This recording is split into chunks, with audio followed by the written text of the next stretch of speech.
Hello everyone, welcome back to One Two Step. In today's video, I'm gonna show you how to paraphrase on ChatGPT. So first of all, go and get the article you want to paraphrase or whatever piece of writing that is. So right here, I'm just going to use this YouTube Wikipedia article. As you can see, I'm copying this around about a few thousand words here within like the YouTube history. So go ahead and copy that. Then all you need to do is paraphrase the following. Make sure there's a full stop after that.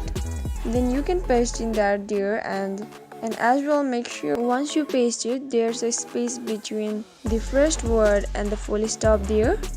Then as you can see, just press the enter button and then it will paraphrase for you. So that is how easily you can paraphrase on ChatGPT.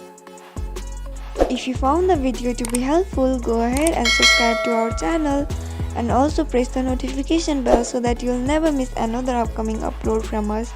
I'll see you again in next video. Goodbye till then.